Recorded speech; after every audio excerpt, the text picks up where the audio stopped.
Olá, tudo bem com vocês? Espero que esteja tudo bem.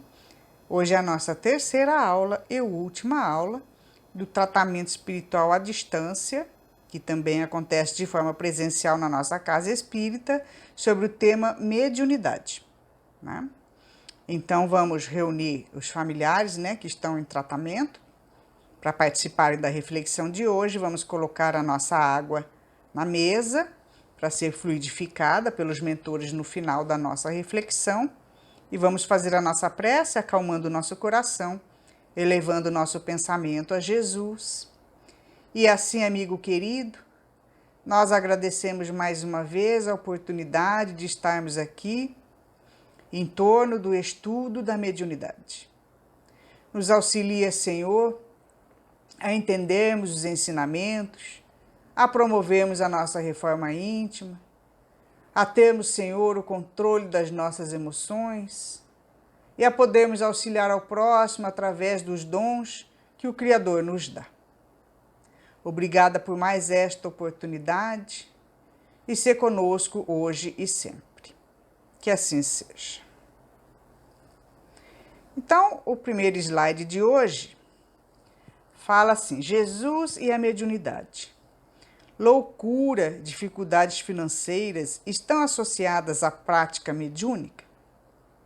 Então, os leigos, as pessoas que não se aprofundam no estudo da doutrina espírita, que conhecem o espiritismo só de ouvir falar, não é? De ouvir falar isso, aquilo, aquele outro, assado, cozido, Tantas coisas que as pessoas falam sem estudar, sem conhecer, sem ir frequentar. Uma das coisas que falam sobre a mediunidade é que se você desenvolver a mediunidade e for médium, você fica louco, que a sua vida vai para trás, que você começa a ter dificuldades financeiras, não é? Então, lá no livro, e isso é tudo mentira. Se você estiver num processo obsessivo, tiver espírito do mal te assediando, isso sim vai acontecer. Os obsessores, eles querem nos ver loucos, pobres, miseráveis, doentes, Nós já aprendemos que nós somos influenciados pelos espíritos o tempo todo. E desenvolver a mediunidade, que você já vem com esse compromisso, desse dom mediúnico para trabalhar no bem, não vai fazer nada disso com você. Muito pelo contrário.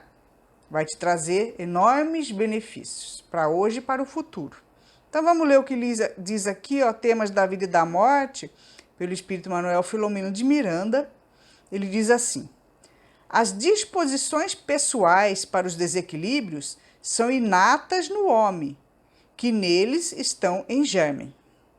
Desse modo, é destituído da realidade o conceito que se vulgariza entre os desconhecedores do espiritismo e, por extensão, da mediunidade, que o exercício dessa predisposição leva o seu possuidor à desarmonia mental ou propicia-lhe má sorte, desconcertos sociais e econômicos.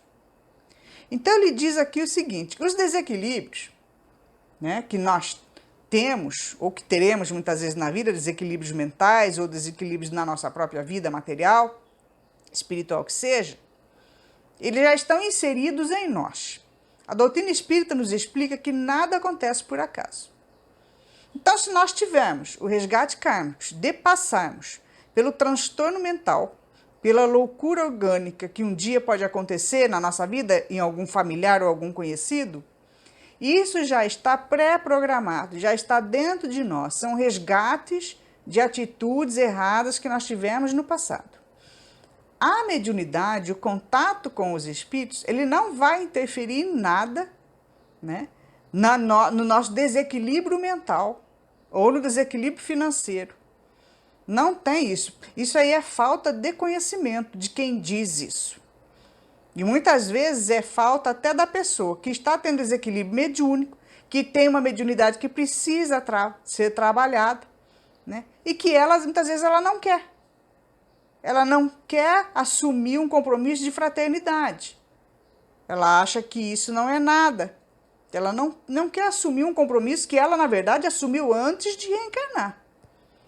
O médium, a pessoa que já começa com esses dons e que vai para o caminho do desequilíbrio, que está vendo espírito, está ouvindo vozes, ele precisa estudar e se aprofundar.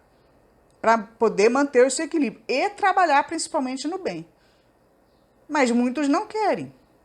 Se torna uma mediunidade desequilibrada, ele não sabe como lidar com isso, e aí vai se tornando um processo obsessivo. Se vocês quiserem saber o que é obsessão, nós temos a aula de tratamento obsessão, vocês podem estudar as 3 aulas ali, que é a influenciação de um espírito mau que vai exercer domínio sobre você. E para quem tem o dom mediúnico, é de uma forma muito mais intensa. Aí sim, esse espírito que é seu inimigo, que quer te prejudicar, ele pode realmente te levar à loucura. Não é por causa da mediunidade, não. É por causa do acesso que ele tem a você, que não quer mudar a sua forma de agir perante o mundo. Que não quer sair da sua zona de conforto, que não quer exercitar o bem ao próximo, a renúncia, o trabalho no bem, a caridade, porque é necessário fazer uma mudança de vida. Para nós termos a felicidade plena, que nós ainda não conseguimos no nosso planeta Terra, para nós termos, né, a lucidez plena do nosso pensamento, do nosso raciocínio, porque todos nós somos meio obliterados, né?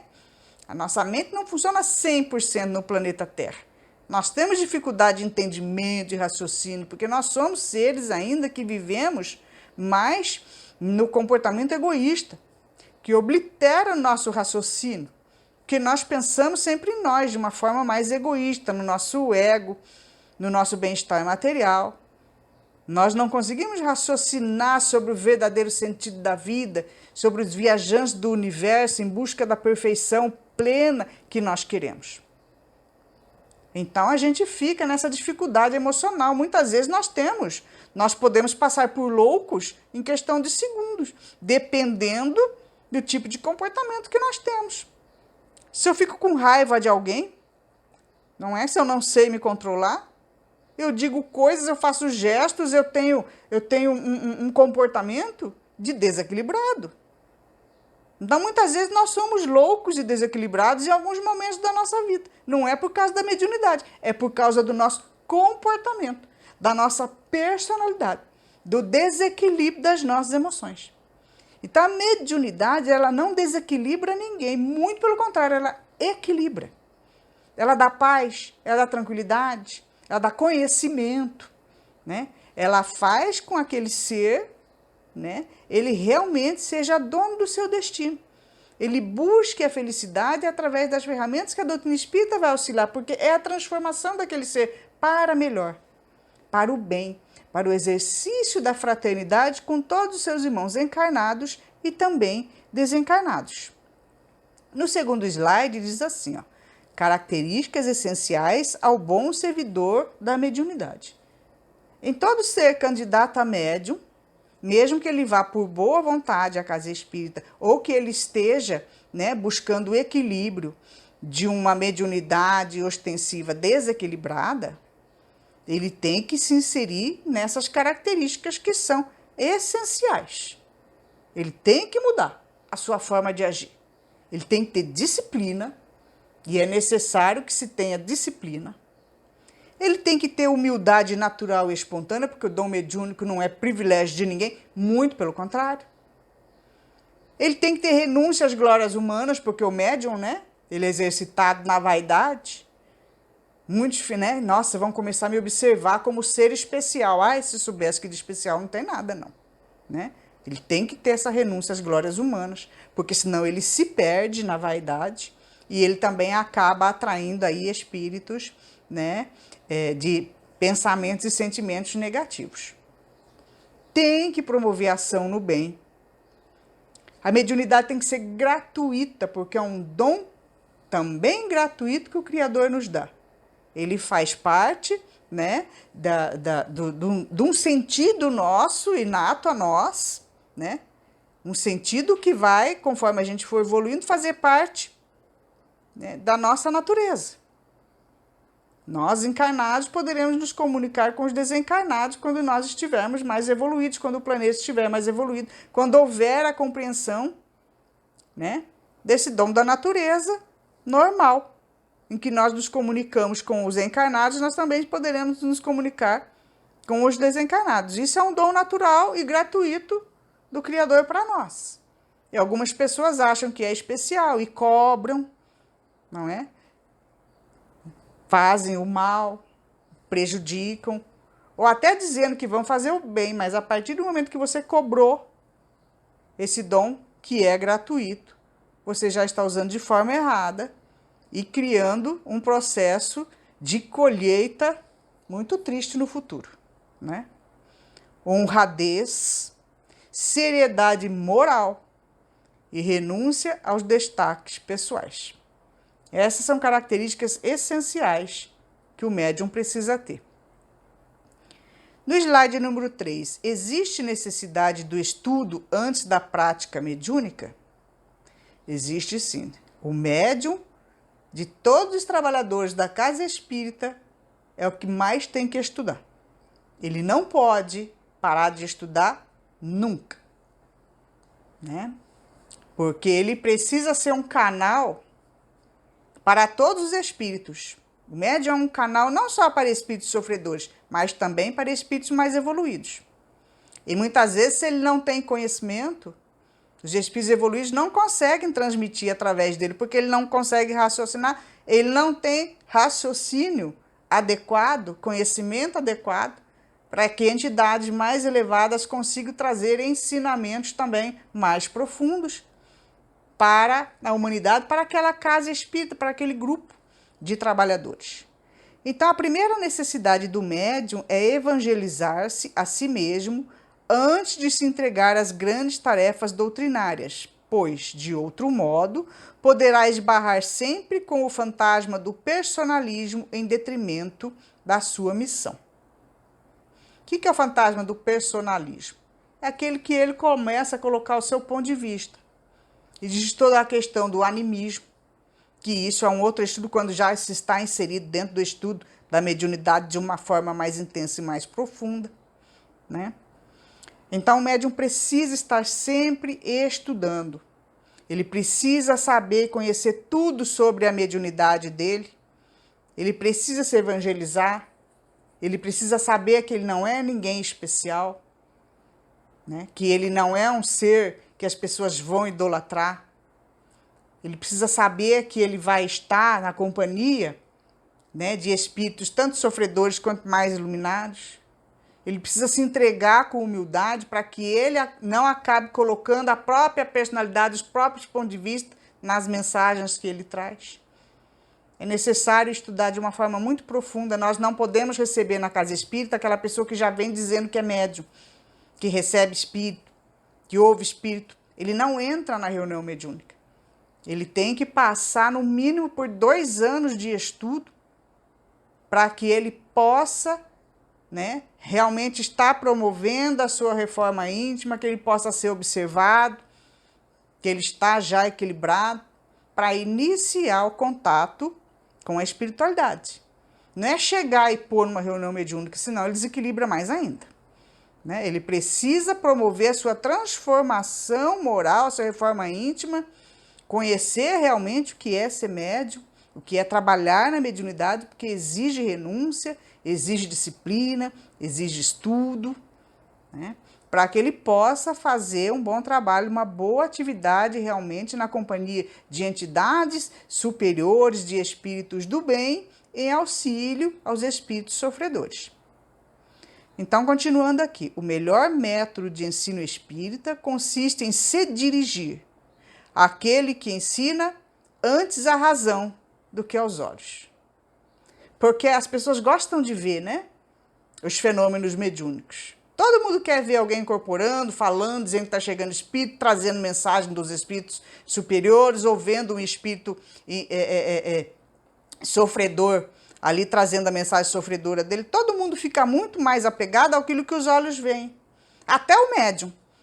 Ele também quer ver qual é o fenômeno que ele vai produzir. E isso não pode acontecer.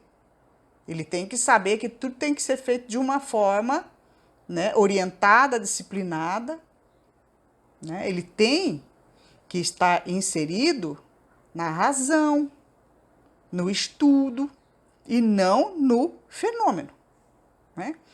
Então, todos que buscam a casa espírita, até os que vão participar muitas vezes da reunião pública, do tratamento espiritual, sempre vão antenado, querendo saber se vai ter reunião mediúnica, se pode participar, se pode ver, porque todo mundo quer ver. Estudar é a minoria, né? Ninguém quer estudar, né? Ninguém quer achar um tempo no seu dia a dia para ler o livro, para ir na casa espírita estudar no sábado. Mas se for para falar que o espírito vai estar ali transmitindo uma mensagem através do médium, vai todo mundo.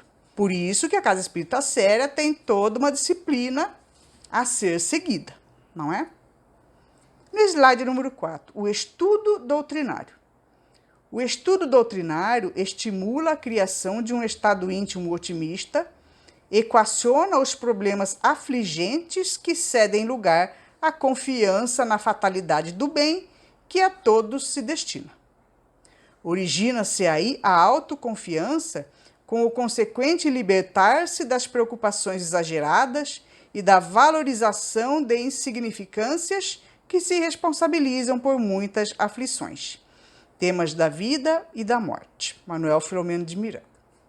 Então é necessário que o médium esteja inserido no estudo doutrinário para ele ir tirando de dentro de si determinadas superstições e também determinadas preocupações. Quando a gente começa a estudar, adquirir conhecimento, nós vamos vendo que tudo é muito natural, que as coisas acontecem de forma tranquila, de forma natural, sem tropeços, que a gente poderia até estar tendo algum desequilíbrio antes, mediúnico, por falta de conhecimento. Quando nós começamos um tratamento na casa espírita e passamos a nos inserir nas atividades que ela nos proporciona, iniciando o estudo desde as noções básicas, para a gente conhecer o funcionamento da casa espírita, para nos conhecermos intimamente e para que futuramente possamos exercer a atividade mediúnica, se for do nosso compromisso espiritual, nós vamos nos tornando mais otimistas, nós vamos ficando mais confiantes. E nós sabemos que Deus só quer o nosso bem. A fatalidade da nossa vida é a do bem, é a da felicidade, é do equilíbrio, é da perfeição. Então nós não precisamos ter medo e ficar preocupados com nada. Porque quando nós seguimos todo o protocolo, quando nós seguimos toda a disciplina, quando nós seguimos todo o estudo, as coisas vão acontecendo naturalmente, porque nós realmente estamos com vontade de aprender, com vontade de nos modificarmos, de nos tornarmos pessoas melhores, de nós exercermos a fraternidade.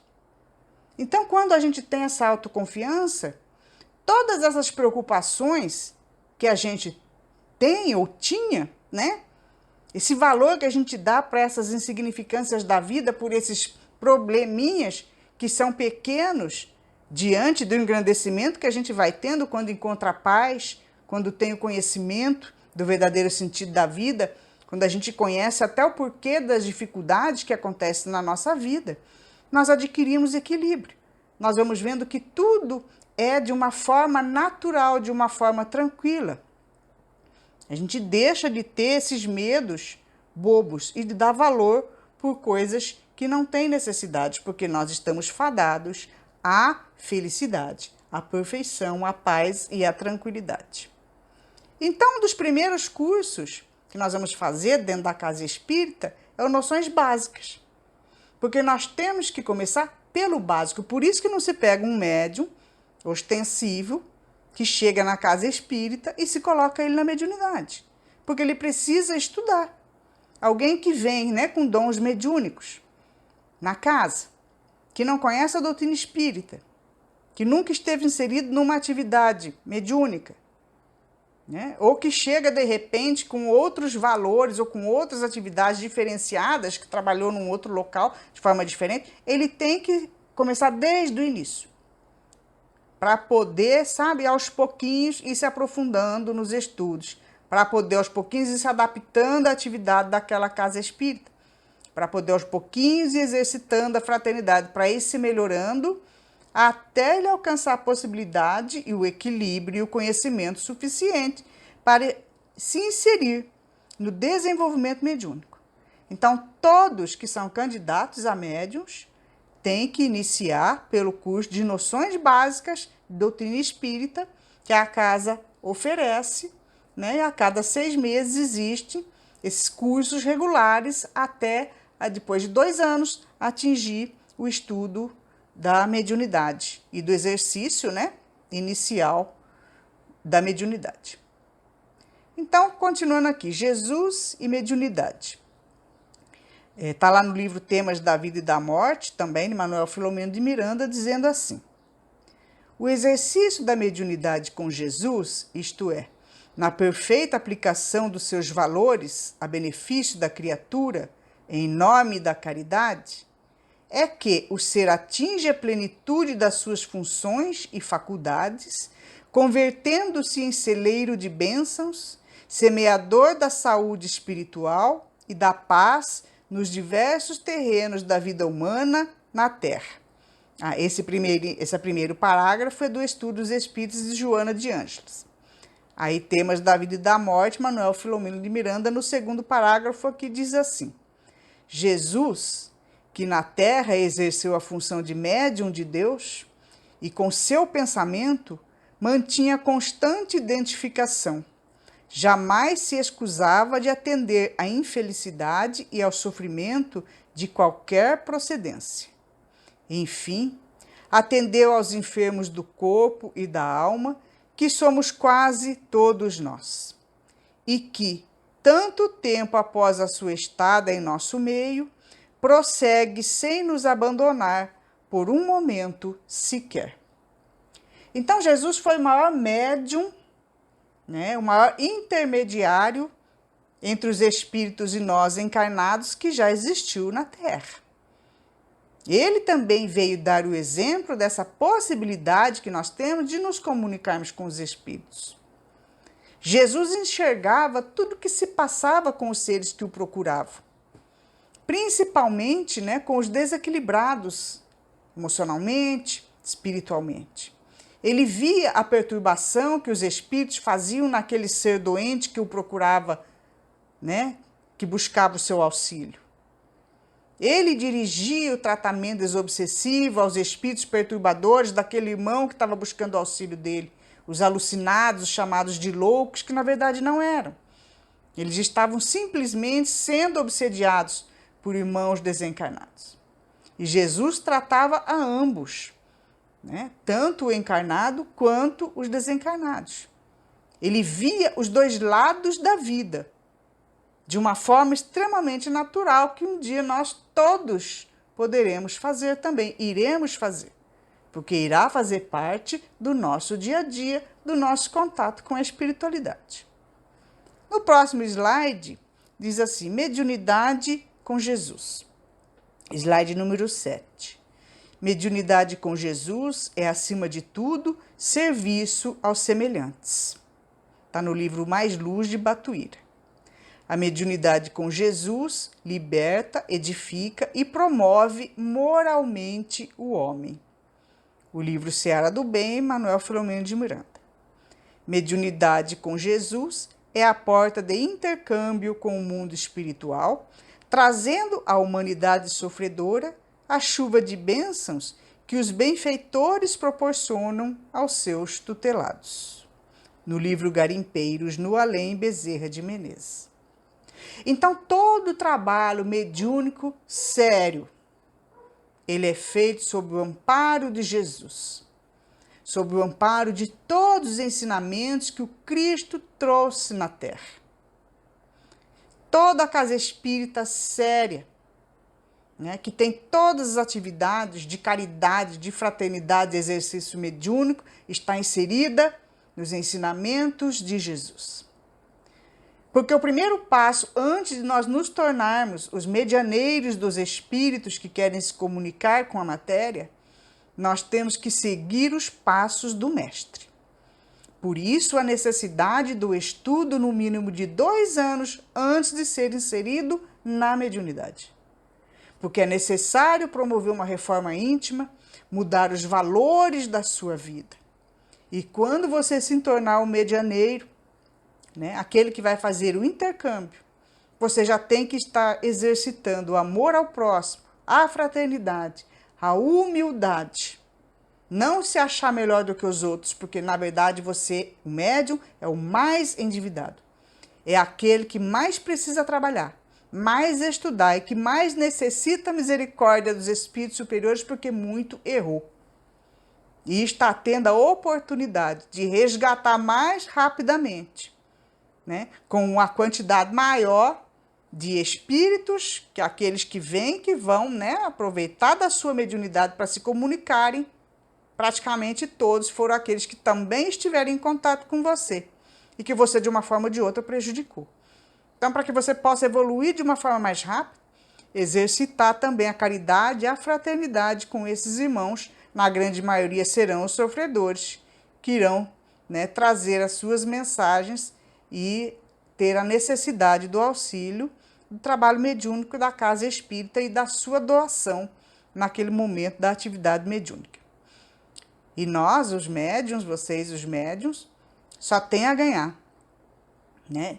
Na paz, na tranquilidade, né? No equilíbrio, quando se está inserido em toda proposta de mudança de vida, de exercício de fraternidade, de disciplina, de estudo, de trabalho no bem. Essa mediunidade, ela tem que ser em parceria com o Cristo, seguindo de forma irrestrita todos os ensinamentos dele. Buscarmos ser a sua semelhança aos pouquinhos, a cada dia buscarmos nos tornarmos pessoas melhores, para termos a moral, né, de exercitarmos o diálogo, a conversa com os nossos irmãos que ainda estão inferiorizados. Então, continuando aqui no nosso último slide, terapia preventiva. O conhecimento do Espiritismo propicia os recursos para a educação moral do indivíduo, ensejando-lhe a terapia preventiva contra as obsessões. Assim, também a cura salutar quando o processo já se encontra instaurado. No livro Loucura e Obsessão, de Manuel Filomeno de Miranda.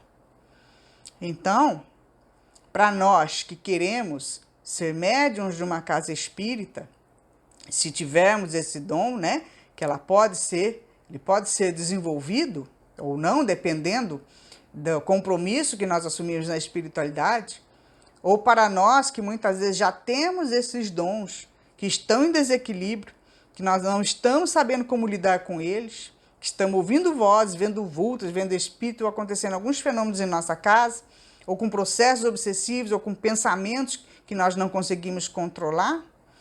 Tudo isso tem a terapia, que é o conhecimento do Espiritismo.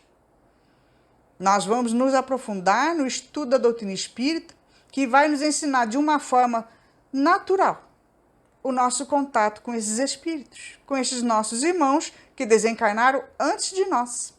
Porque a morte, ela não existe. Nós estamos envolvidos pelos nossos irmãos que desencarnaram, a grande maioria ainda apegada à matéria, sofredores, muitos que não conhecem e não sabem o que aconteceram com eles, porque na vida nunca se prepararam para a desencarnação. Assim como muitos de nós, e a grande maioria da humanidade não se prepara para desencarnar, mas todos vão desencarnar. É para isso que nós estamos vivendo um dia após outro para a morte. Não a morte na concepção total que se fala dela, porque o que vai morrer, que nós vamos ter que deixar na matéria, que a matéria pertence à matéria, é o corpo. Mas o espírito é imortal. E irá para a pátria espiritual continuar a sua vida, continuar o seu progresso. Mas se nós não nos preparamos nem para desencarnar e não queremos saber que existe a vida espiritual, quando nós desencarnamos, nós não nos preparamos para isso, nós ficaremos atordoados. Ficaremos como loucos, porque nós não sabemos nem receber o amparo, porque nem isso nós enxergaremos. Nós enxergamos tanto, passamos a vida enxergando e tendo interesse apenas pela vida material. Quando nós desencarnamos, nós ficamos desequilibrados, lá no plano espiritual. E é isso que acontece com grande parte da humanidade desencarnada hoje. Existem milhares e milhões de espíritos que estão enlouquecidos porque nunca se prepararam para desencarnar. Uma grande parte nunca acreditou que a vida continuava. A mente deles fica assim obliterada, porque eles não conseguem enxergar aquilo que eles não conhecem, aquilo que eles não se prepararam. É como pegar a gente e jogar hoje, a gente ir deitar e amanhã acordar no Japão. Cultura diferente, local diferente, perdido no meio da rua. A gente não vai saber para onde ir, nós ficamos perdidos. Se vier até um japonês nos ajudar, a gente não vai entender patavina, porque a gente não sabe nem falar a língua deles, não é assim? A mesma coisa quando a gente desencarnar e não estivermos preparados para a nossa chegada no plano espiritual. A gente não consegue nem enxergar o mentor. Então, milhares desses espíritos estão assim.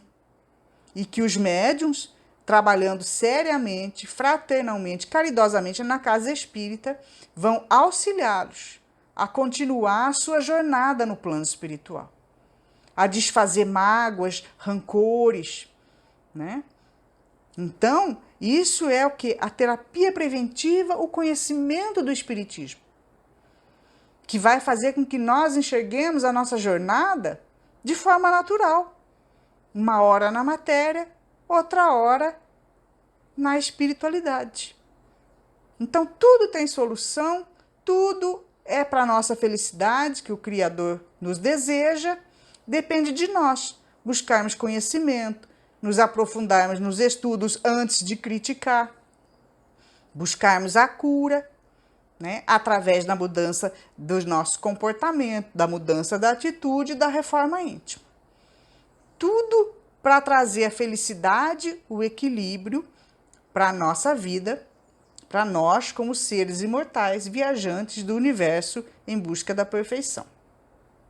Então, a gente encerra a nossa terceira aula, nós encerramos o nosso estudo da mediunidade e pedimos para todos vocês que estão encerrando o tratamento que procurem uma casa espírita na cidade de vocês para dar continuidade ao estudo, para buscarem o equilíbrio, o tratamento necessário. E quem sabe vocês que estão aí com a mediunidade desequilibrada possam equilibrar e trabalhar na casa espírita no exercício de fraternidade. Lembrando que esse dom tem que ser oferecido gratuitamente numa casa espírita séria, uma casa espírita que apenas trabalha no bem, sem cobrar um único centavo. Então, que Jesus nos abençoe. Encerramos a aula. Jesus abençoe a todos, que todos possam buscar o seu caminho de paz, de amor, de luz e de equilíbrio. Vamos fazer a nossa prece, encerrando então as nossas atividades de hoje. Vamos acalmando o nosso coração, elevando o nosso pensamento a Jesus, sentindo a sua presença. E assim, Divino Mestre, nós agradecemos imensamente as aulas que nos deste sobre as atividades da mediunidade, sobre a oportunidade que temos, Senhor, através desse dom do Criador, de auxiliarmos a nós e aos irmãos sofredores. Obrigada, Senhor, por esta oportunidade. Pedimos que os mentores da casa possam fluidificar a nossa água, colocando nela o remédio necessário à saúde do nosso corpo físico, do nosso corpo espiritual, para que ela possa também manter o equilíbrio dos nossos pensamentos, dos nossos sentimentos. Abençoa todos nós, Senhor, encarnados nesse planeta, para que possamos compreender melhor os seus ensinamentos, para que possamos promover a nossa reforma íntima, para que tenhamos a atitude realmente real e verdadeira de nos transformarmos. Obrigada pelo teu amor imenso. Sê conosco e nos ampara hoje e sempre. Que assim seja.